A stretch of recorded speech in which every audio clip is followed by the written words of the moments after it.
I am out at MSNBC. I got pulled in, and they told me, hey, listen, we were just, or it was actually one specific person, the head of MSNBC. He said, I was just in Washington, and people in Washington tell me that they're concerned about your tone. I was like, whoa, what? You know, despite all the things that I've said about the mainstream media, I still view that as kind of like theoretical. The decision to release me came from far above. This was not an assistant program director who decided to separate me from MSNBC. They were terrified of the anti-war voice, and that is not an overstatement. Anti-war voices were not popular. Why did they get ready? You tell the story. They got rid of me because I opposed the invasion of Iraq. Right. And they had just also hired Phil Donahue, and he was their top-rated show, and he likewise opposed the invasion of Iraq. But our government allowed no media at all to speak out against the invasion of Iraq. You were told it's off limits, basically. And because I had an attitude of opposing the war, they pulled Phil's show and they wouldn't allow mine on. I was told that I could still say what I wanted, but I would have to get any Clinton-related commentary cleared with the president of the network. Now, being a human interested in maintaining my job, I'm certain I did less critical Clinton commentary after that than I maybe otherwise would have. And I want to make this very clear, and I hope your audience consumes this. There was more oversight and more direction given to me on content at MSNBC than there ever has been here at RT. And I think that it's very sad that that story is not getting out. What finally finished my career at the New York Times was I gave a commencement address at Rockford College. You can go home and watch it on YouTube tonight, where I denounced the war, and the crowd reacted very angrily. At one point, they all stood and began singing "God Bless America." My microphone was cut twice. People were shouting things at me. At the end of the 18-minute talk, two young men in graduation robes got up and tried to push me off the podium. So I'm speaking as the campus security is trying to knock them down. They didn't want to give the awarding of the diplomas while I was still on the stage, so they closed all of the roads out of the campus except for one, and the security came and took me off the platform before the students would come up and get their diplomas. And I was in an academic gown, and I said, but my jacket, it's in the president's office. And they said, we'll mail you your jacket. And they took me to my hotel, stood there while I packed my bags, took me to a bus station, put me on a bus to Chicago. It's my last visit to Rockford, Illinois. And of course, the right-wing media picked it up. The trash talk, cable, and radio had a field day because they had the footage, the home movie footage, and they pushed the hand of the New York Times to respond. And so I was called in and given a formal written reprimand for impugning the impartiality of the newspaper by speaking out against the war. And that I was gilled. So that was the process by which you give the employee a written warning, and the next time they violate that warning, they're fired. And I'm not going to pretend to you that that was a fun or an easy day. Nobody wants to lose their job. I don't have any money. But I will go back to my dad, who had been a civil rights activist, an anti-war activist, and finally a gay rights activist. His brother, my uncle, his youngest brother, was gay and lived with his partner in Greenwich Village, so my father had a particular understanding of the pain of being a gay man in America in the 50s and 60s, and my dad was very outspoken for gay ordination, gay rights, when I think that for all of his stances, that's the one for which the institutional church was least forgiving. And I sat in that office, my father died in 95, I sat in that office and I realized that I was faced with a choice. I'd, by the way, been part of the team that had won the Pulitzer the year before for the New York Times. I faced a choice where I could pay fealty to my career, but to do so would be to betray my father. And I couldn't do that. And so I left the paper.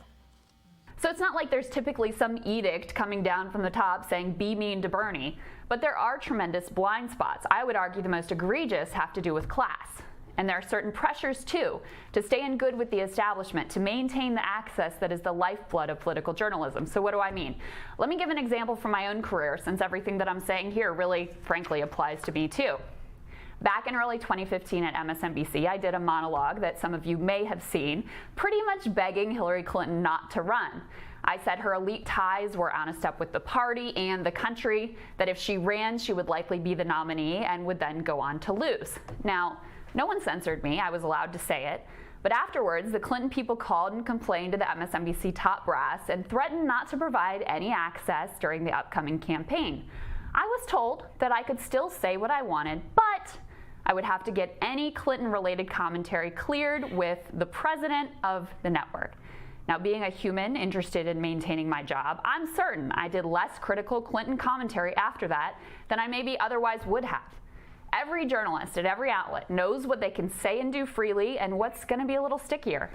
Now, no one is ever going to have their anti-Bernie pieces called into question. Since he stands outside the system, their invites to the DC establishment world are not going to be revoked and may even be heightened by negative Bernie coverage. There's another reason, though, why negative Bernie pieces proliferate, and that's because of massive class bias at virtually every major news outlet. Bernie supporters are overwhelmingly working class. The #1 employer of Bernie's donors is Walmart. Now, how many Walmart workers do you think that your average cable news exec is hanging out with? Political analysts and journalists overwhelmingly come from elite urban backgrounds and are surrounded in their daily lives by successful, educated urbanites. This creates tremendous blind spots and skewed perceptions. It's part of why most outlets miss the energy and the reality of Trump's rise with the white working class. So again, let me give a personal example here. Back in the run-up to 2016, I wanted to cover the negotiations on TPP more. I was told, though, in no uncertain terms, that no one cared about trade and it didn't rate. To be clear, this was not based on data, but on gut feeling, and gut feeling that had to be influenced by one's personal experience mixing and mingling with upscale denizens of Manhattan. I didn't really push it. Maybe they were right. Of course, TPP and trade turned out to be one of the most central issues in the entire 2016 election. It turns out that people did, in fact, care. Now, this class bias translates into bad coverage of candidates with working class appeal, and it translates to undercoverage of issues that are vitally important to the working class. So trade, wage theft, the teachers movement, and the attacks on the labor movement, which may well be one of the most significant political developments of our generation, those things get undercovered. Consider that even as we've witnessed one of the largest labor uprisings and a wave of work actions, actual labor reporters have become virtually extinct. On the other hand, things like the Mueller report, boss corporate feminism, Trump tweets that offend the sensibility of the educated elite, those things get overcovered. This explains the obsession with pseudo-anthropological studies of Trump voters in the wild and the white working class in general. Who are these strange people? J.D. Vance, help us understand. So no, Bernie's critique of the media is not an attack on the free press, as is being ridiculously asserted. And actually, ironically, the incredibly negative coverage of Bernie's corporate critique really is just serving to prove his point. And Sagar, I wonder if you have seen and witnessed that same sort of class bias within the newsrooms you've worked at. Yeah, and so I come from a different sort of background, but I have noticed this is something that a lot of people don't understand. I'm going to get into it later, which is that it's not necessarily that somebody tells you how to do your coverage. It's that if you were to do your coverage that way, you would not be hired at that institution. Right. So it's like, if you do not already fit within this framework, then the system is designed to not give you a voice. And if you necessarily did do that, all of the incentive structures around your pay, around your promotion, around the colleagues that are slapping you on the back, that would all disappear. So it's a system of reinforcement which makes it so that you wouldn't go down that path in the first place. I definitely noticed this in the White House press corps, which is there's a massive bias to ask questions that make everybody else in the room happy, aka Mueller questions. Guess what the American people don't care about? Right. Mueller. No, that's exactly right. So when you would ask a question, I had this happen to me all the time. I would ask a question about North Korea, like, war and nuclear weapons that affect billions, or or I would ask about the Supreme Court, the #1 issue, why Trump voters voted for President Trump, and I would get accused of toadying to the administration or not asking what Jim Acosta or whomever wanted me to ask. When I was just, it's like, everybody plays to their peers. They don't actually play to the people they're supposed to cover, and that's part of the problem. Right, and again, it's not necessarily intentional. It's that those are the people that you're surrounded with. Yeah. So there becomes a groupthink, and look, that you are aware of what you're going to be rewarded for and what you're going to be punished for or not rewarded for. Like that definitely plays in the minds, whether you want it to or not. That's a reality. Every time I took that microphone to ask Trump a question, I knew that my Twitter mentions were going to blow up from MSNBC or Ken Delanian or whomever for toadying up to the administration. And it takes a lot to be able to withstand that, and it sucks. Yeah. But let me go back, if I may, because you said, what are the differences? Yes. And I want to make this very clear, and I hope your audience consumes this.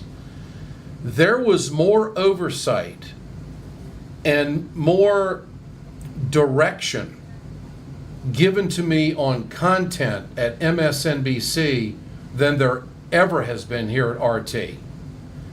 And I think that it's very sad that that story is not getting out. I think it's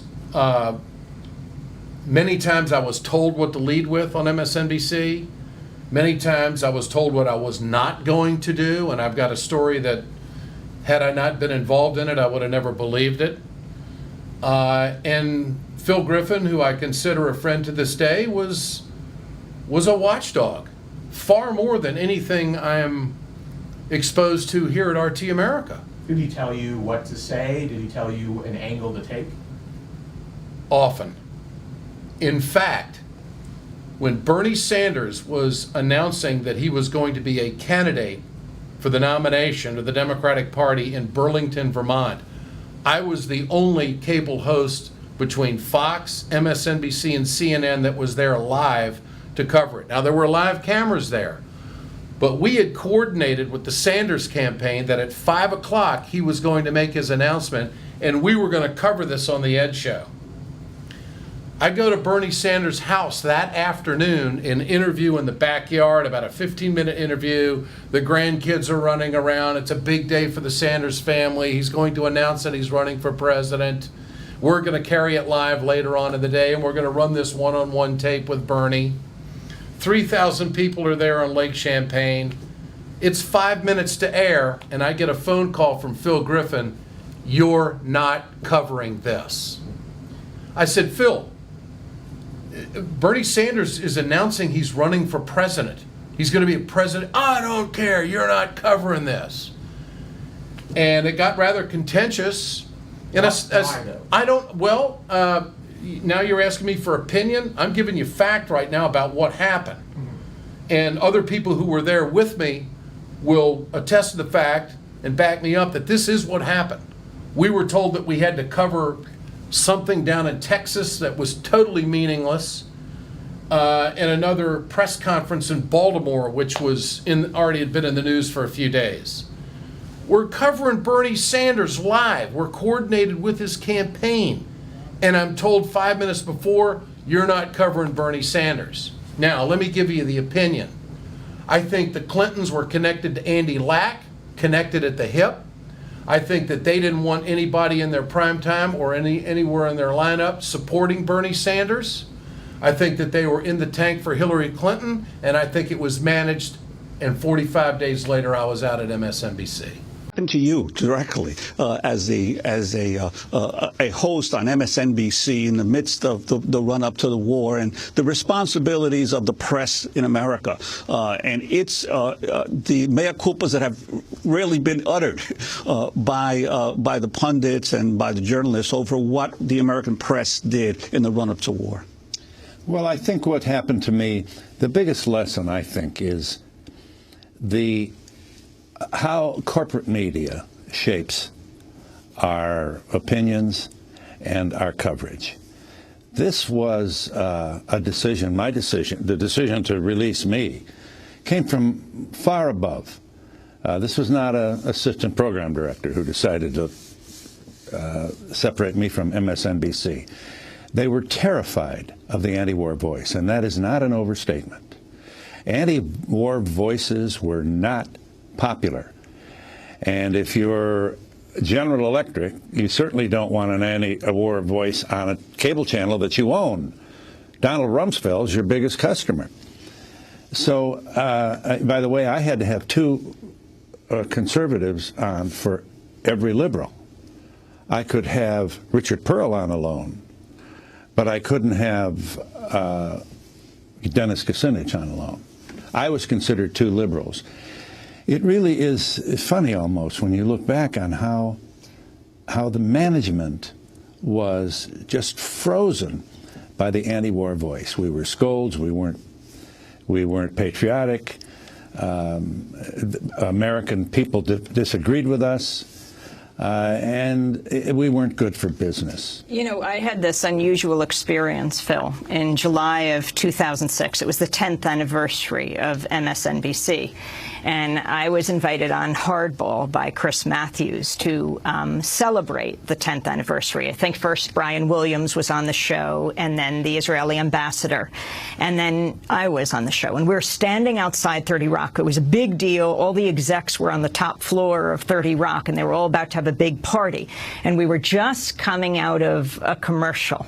And I want to congratulate you, Chris, on 10 years of MSNBC, but I wish standing with you was Phil Donahue. He shouldn't have been fired for expressing an anti-war point of view on the eve of the election. His point of view and the people he brought on were I don't know what the reasons for it, but I doubt it was that. Well, we have the NBC memo. That was a secret memo that came out that said they didn't want him to be the face of this network, an anti-war face at a time when the other networks were waving. I think you might talk about it. Phil Donahue. Answer, remember me when you answer. I said there, Phil, you were a great patriot. We did have the NBC memo, the secret memo, that said they didn't want their flagship show to be you when the other networks were waving the American flag. That's what it said. And by the way, that memo was written by a Republican focus group, a Republican counseling group that took the focus group and that revealed that most of the people in the focus group didn't like me. But I saw that, Amy. And yet you were the most popular show. Well, often we led the night for the... Nobody burned the town down on MSNBC, including me. Fox just ran away with the ratings and continues to enjoy that success. Were you watching MSNBC that night? I did. I saw it. And I called the kids. I said, hey, I'm not sure I did it soon enough, but I certainly was grateful for.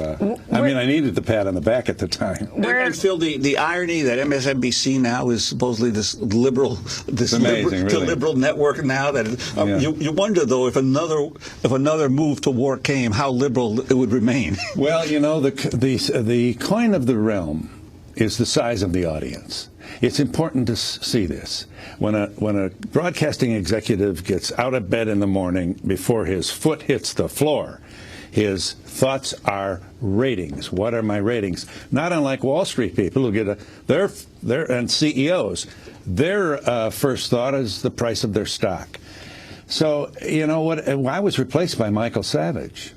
So there was a desperate need to get numbers. Was one of the most conservative, and that's giving conservatives a bad name. This was the decision. Michael Savage lived up to his last name. And this was a decision by higher-ups at General Electric and NBC. Thomas. I wanted to talk about something that we started to get into before we started filming here, which is, you know, and it speaks to why you and I both have shows at this network, RT America, because you actually were signed on to do a big show with MSNBC, and you made me laugh. You told me because I brought this up in an episode, and you said I got it wrong, and they got rid of you. Basically, they got rid of you. Why did they get rid of you? You tell the story. They got rid of me because I opposed the invasion of Iraq. Right. And they had just also hired Phil Donahue, and he was their top-rated show, and he likewise opposed the invasion of Iraq. But our government allowed no media at all to speak out against the invasion of Iraq. You were told it's off limits, basically. And because I had an attitude of opposing the war, they pulled Phil's show and they wouldn't allow mine on. Right. And I was handcuffed because I signed a contract for 3 years, and I couldn't do any cable television. I couldn't do any satellite TV, no news shows. I was handcuffed with tape, and I had to honor the contract. But the part I laughed about you was, you said that, boy, how do you get a job where they pay you $1 million to keep quiet? Yeah. And I had to inform you that it was closer to 10 times that to keep quiet. I mean, that goes to show how much the corporate media does not want people to be against war. Exactly. They're willing to pay that amount of money. Yes, they were willing to buy me off to silence me. Same with Phil. Yeah. Phil, and I don't know what Phil was working for, but Phil was a big name, and this was his big comeback. So I'm sure Phil's contract was not small. Both of us got pulled from the air. Both of us basically couldn't talk to anyone because they owned us. And I'm a person that honored a contract. Yeah. And so I then bought my home in Mexico, and I almost named it Casa MSNBC. But I was angry at them, and I didn't want them to be the name of my home. Yeah, well, it just goes to show there is no place that you are on the American networks that you are allowed to be against war and speak about these issues. And you know, that's why you and I have a show here. And the other thing, if I can interject, yeah, go ahead. They also, too, control what you talk about. Right. I mean, here at RT, I have freedom. Right. I talk about what I, Jesse Ventura, want to talk about. Exactly. When I had this short-lived little thing with them, every day I got told I would be talking about the Lacey Peterson murder. And that was coming from on high, and I kept refusing. I wouldn't do it. Which, for those who don't recall, that was just, it was, you know, it's a tragedy, but it was one woman who was killed by her husband out in California. Yeah. And it was a, you know, ratings bonanza, but it's nothing. It's a tabloid story. There's 10,000 murders a year. Yeah. Why was this one so exceptional? Well, to mainstream media, it's exceptional because they turned it into a big ratings gain. Right. It's all about entertainment. On their side. Entertain. And that's why you should be there, because you entertain so damn good. But the reason, thank you, but the reason I'm not there is because I talk about these issues of war and peace. And I am out at MSNBC. Now, whose decision was this? Well, it was both of our decisions. I will explain, okay? In turn, not at the same time. So when I first came into MSNBC, they told me, hey, listen, you know, basically the main thing you got to do is get good ratings. I was like, okay, that's pretty clear. And by the time that I had left, I had very good ratings, as I'm about to show you in a little bit. But I was called in a couple of weeks ago and told that I will not get the 6 o'clock shot. I was like, whoa, that's interesting. I said, okay, well, why, right? Well, they said, you had really good ratings. You did everything that we asked you to do, but we went in a different direction. But we want you to stay, which is nice of them. And they said, we want you to have a different role. And they offered, honestly, a lot of money for that different role. I said no. Okay. Now I'm going to tell you why I said no and why I think they didn't want to go for 6 o'clock. So here's the interesting story. After I was told that, hey, listen, mainly it's the ratings, right? One of the producers on one of the shows pulled me aside as a friend and gave me a little talking to, which was interesting. He said, look, Cenk, there are two audiences, right? He said, there's the audience that you're trying to appeal to, that's the viewers, and there's the audience that is management, okay? And management is kind of like the club. And they want to make sure that you're cool and that, you know, basically you can play ball to be in the club. And I thought, hey, listen, the guy's trying to look out for me. I appreciate it. Is that really true? Who knows, right? Hey, it's something to note, no question about it, right? But we'll see how it develops. Okay. Then I started getting notes every once in a while, and these notes were no big deal, perfectly fine. You know, they would tell you, don't use your arms so much. Look at that, I'm just using the arms, right? Okay, why? Who knows? Act more like a senator. Why? Why would I act like a senator? Senators are incredibly boring. Why would I do that? But okay, I'm trying, you know, hey, it's a different format, right? Online, I get to do, it's my show, I do whatever I like. We have a great audience, etc. But it's a different format. They're, in that respect, my bosses, so I listen to them, right? And then we get a number of enormous news events. And for those of you who don't know, those big news events wind up helping CNN. So when Egypt revolution happens, everybody turns to CNN. Libya, Japan, Osama bin Laden getting shot and killed. All those are what they call CNN stories, right? And so now the show is not named.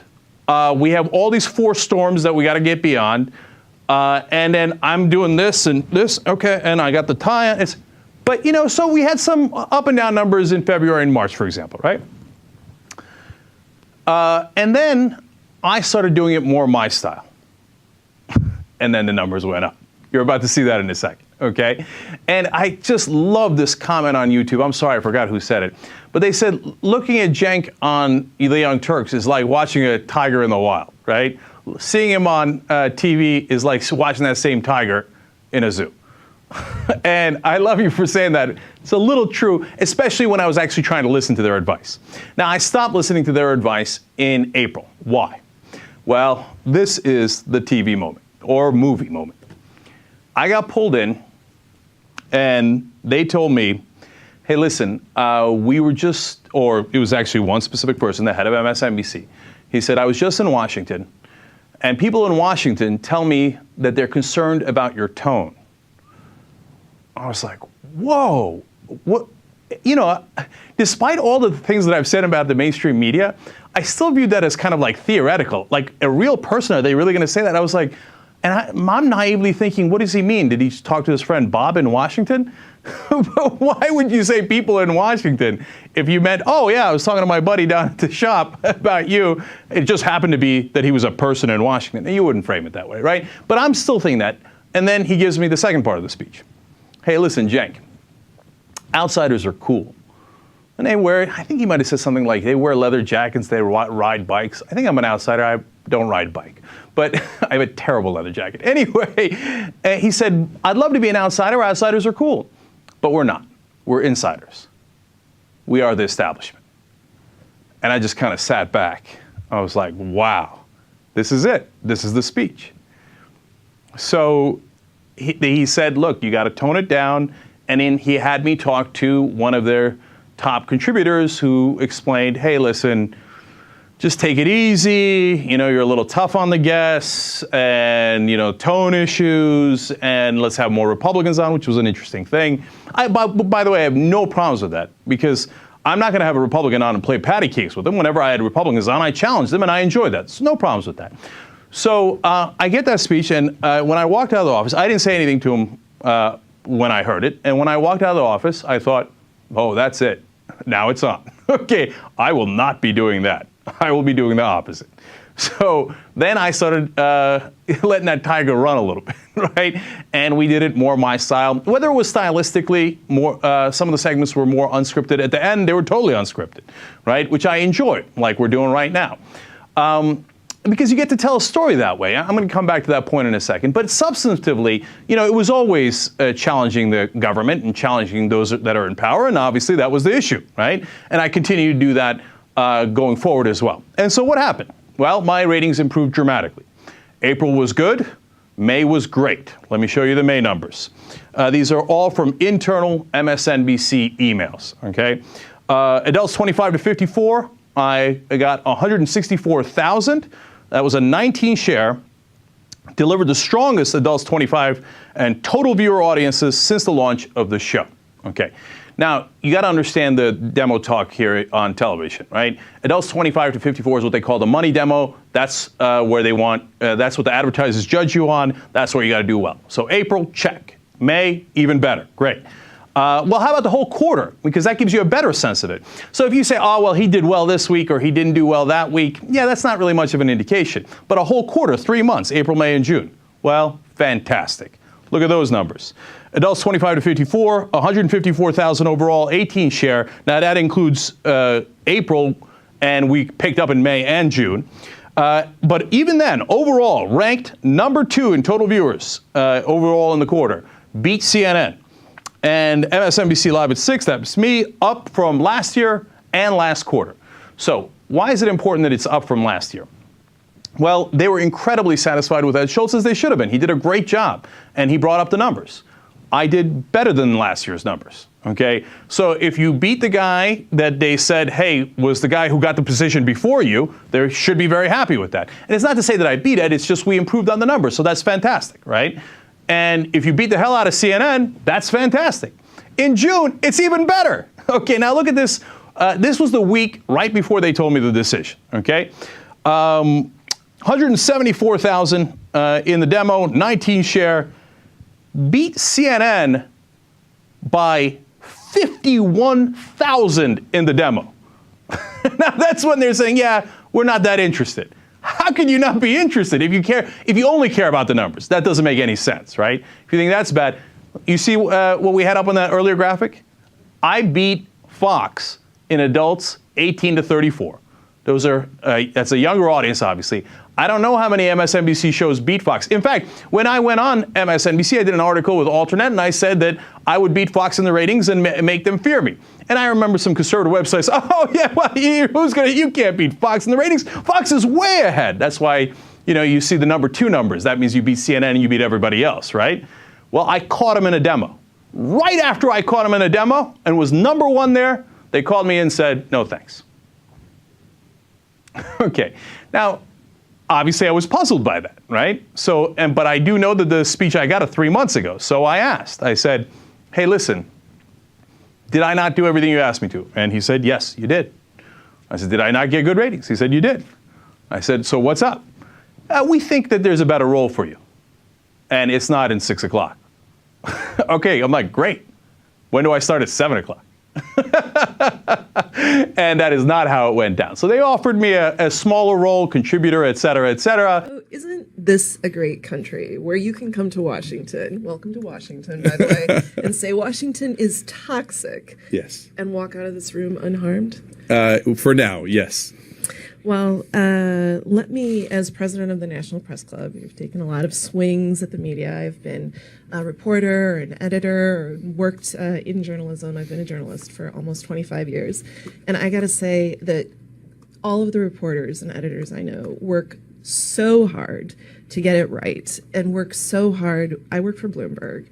And objectivity, not false equivalence, which you have called out here, but objectivity is incredibly important. It is incredibly important to have, to me personally, to have a fair and unbiased standard of reporting, right? And I understand that everybody has an opinion, and you're welcome, obviously, to it, and we welcome you here to state your opinion. But I know you called out Wolf Blitzer at one point as not having a thought. But when Wolf Blitzer was here accepting an award 2 years ago, every single person who came and spoke about him said he was the hardest working man at CNN, that he was such a hardworking reporter. So I just want to recognize here that the reporters and editors who are working for newspapers and TV, all of which are also digital now, right? They work really hard. They're not in it for the money. Yep. Yeah, Andrea. They work hard, and they work hard to get it right. So. Okay, so let me agree and disagree. So do they work hard? Of course, I don't begrudge them that. No, nowhere in my speech did I say they were lazy. And I think you did. No, I think I said they were wrong. That's different than lazy. And so Wolf Blitzer, his problem isn't whether he works hard or doesn't work hard. His problem is he does have a perspective, and he might not even know it. His perspective is the status quo is awesome. So Hillary Clinton is acceptable, Jeb Bush is acceptable, Bernie Sanders is not acceptable, Donald Trump is not acceptable. And so it oozes out of every broadcast. I don't want to speculate on his perspective. No, you don't have to. You don't have to. Look, no, I can speculate. It's not speculation. I'll tell you what CNN's motives are. Profit. It's not complicated. They're a giant multi-billion-dollar corporation. Why are they in favor of the status quo? Well, they don't want to rock the boat because it's their boat. It's their boat. If you're a multi-billion-dollar corporation, you do not want change. You just don't want it. So it's not that they give a memo to Wolf Blitzer, although MSNBC literally told me that my non-establishment thinking was not welcome. But that's unusual. Normally, it is in the hiring decisions. When's the last time CNN hired a radical? You might say, well, of course you're not going to hire a radical. Think about that. of course you're not going to hire a quote-unquote radical. I mean, CNN should be in the business of hiring reporters, not politicians, right? Well, but what is the perspective that they present, Andrea? The perspective is status quo, establishment. It should be the It news. should be the truth, but it isn't. So let me ask you this. Jake Tapper on CNN, and these are not bad guys. I know Jake a tiny bit. I know Chris Cuomo a little bit. Alison Camerota is wonderful. There's a lot of great journalists at the New York Times, Washington Post, et cetera, and they do great stories. Okay, but Jake Tapper goes on air and says Medicare for All costs $32 trillion, but he leaves out that it saves $34 trillion. And he asked Alexandria Ocasio-Cortez, how are you going to pay for it? Every time, watch it. I'll tell you ahead of time, not afterwards, not Monday morning quarterback. I'll tell you ahead of time. Every time a progressive goes on air, on CNN or elsewhere, they will ask him, how are you going to pay for it? How are you going to pay for it? Wages, higher wages, anything that helps the middle class, how are you going to pay for it? Did they ask him, how are you going to pay for it on a $2 trillion tax cut for the rich? Did they ever ask him, how are you going to pay for the Iraq war that cost us trillions of dollars? No, they bowed their heads. Are you sure? I'm positive. New York Times, you saw Judy Miller. They always apologize afterwards, but they never learn their lessons. So how about Iran? Warmongering, fear-mongering on Iran, on Syria too, but everybody constantly feed into it. I've never seen a single question of Syria. How much is that going to cost? Never. Okay. First of all, that was, there's something cathartic to watch you say that to their faces. There is something to that. Especially to someone who, again, she seems like a very nice woman. She also doesn't seem like she has the personality of an actual reporter. A reporter is supposed to be tough as nails, not looking to make friends. She looks the exact opposite. She looks as soft as Jell-O, and all she wants to do is be friends with people. And it's the opposite of what a reporter is supposed to be. But anyway, so I thought it was just magnificent, the amount of condescension that I picked up in her talking to you, and like it's just some of this idea that they get it right, that they work hard to get it right, so therefore they do get it right. Yet we all know they don't get it right. But they don't know that, and so let me double down on what a nice, terrific person she is. I talked to her before the speech, I talked to her after the speech, and she was pretty shaken by my speech. I mean, you're seeing the reaction we have afterwards in the Q&A. If you watch the whole speech, I laid into the media, and rightfully so. I did it with facts, right? So, but it wasn't for me. It wasn't personal. It's not about her, right? I didn't even consider her to be part of the press. I know that she's a National Press Club, but she took it personally. I don't mean it personally. It isn't anything about that, and I'm sure she's wonderful to her neighbors, et cetera, right? But what I think she's missing is that she's in a bubble. She's in groupthink, and she doesn't know it. So, for example, what was telling is, I said they wouldn't even consider hiring a radical. And she's like, they're not supposed to hire politicians. But wait a minute, I didn't say a politician. Now, what is a member of the press supposed to do theoretically? Be a watchdog against the government. Now, what would help you be a watchdog against the government? If you were against the status quo, if you constantly questioned the status quo, if you were a radical in that sense and said, hey, you know what, I'm not just gonna accept what the government tells me, I would think that would be a great qualification for being a reporter. Instead, she views it as, oh, no, wait. Well, of course we're not gonna hire radicals.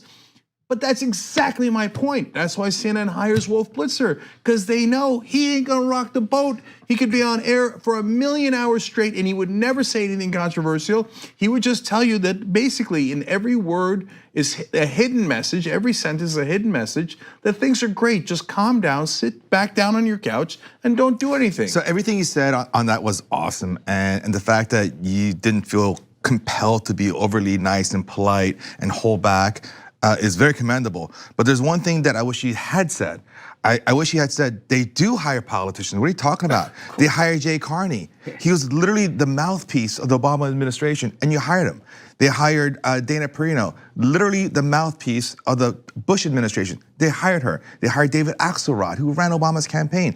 They hired politicians all the time. They hired. These are all politicians. They hired Trump's campaign manager was paid $500,000. Corey Lewandowski. No, Van Jones not really. He did work in the Obama White House. That's fair, but he's as good as we're going to get on TV, in my opinion. No, I like that. Yeah, but you know, Steve. Honestly, I hadn't thought of that. Yeah. And when you mentioned, I was like, oh, of course, it's wall-to-wall politicians. Karl Rove, Joe Scarborough. Thank you, Malcolm. I mean, Joe he was a Scarborough. representative. Ed Rendell. When I was on MSNBC, we'd have Ed Rendell on almost every single day. Not my show, but every show. And from time to time, I would have him on too. He's a former governor, former head of the DNC, former mayor. What do you mean they don't hire politicians? But do they hire any progressive politicians? What about George And the answer Snuffleupagus? is never.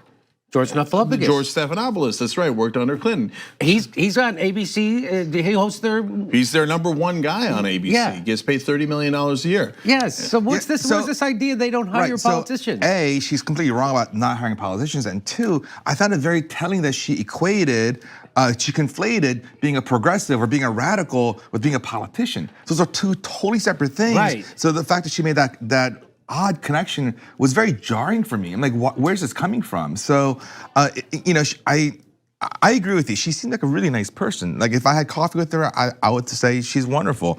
But I think she completely misses the point of what journalists are supposed to be. And this also harkens back to Sarah Huckabee Sanders recently when she had that tirade. And she's like, 90% of the time, you guys are attacking us. It'd be nice to have some sort of like, a pat in the back for when we get things right. And that's not what the media is supposed to do. If you are a politician or you're the government, you get things right 99 times in a row, they get one thing wrong, that's what the media should jump on and say, you got that wrong and you need to be better. That's the whole point of being the media. We're watchdogs. Okay, I'm gonna give a bit of an absurd analogy here, but it's like going in front of a judge and it's a murder case and you go, yeah, all right, fine, I committed the murder, but you're not giving me any credit for all the other things I did. I walked the dog, I was nice to that lady, and and my sister really likes me. I've been pleasant to her my whole life. Fine, I did the murder, but now you're gonna put me away. But when you're not taking into account all the other stuff. Yeah. Well, that's not the role of the judge. The role of the judge is to judge you on that, and the role of the media and the reporters is to say what the government is doing wrong and hold them accountable, not to give them a pat on the back and then hire them afterwards. But one last thing about that is part of the groupthink is, it's another great point, Steve, is that she views radical as inherently political. That's why she said politician, right? But she doesn't view the establishment as inherently political. She just views it as the normal state of affairs, right? No, but the establishment and the status quo, that is also political. It's deeply, deeply political. But it's like asking a fish, how's the water today? And he says, what water, right? Yeah. And so when you ask her about the politics of the establishment, she goes, what politics, right?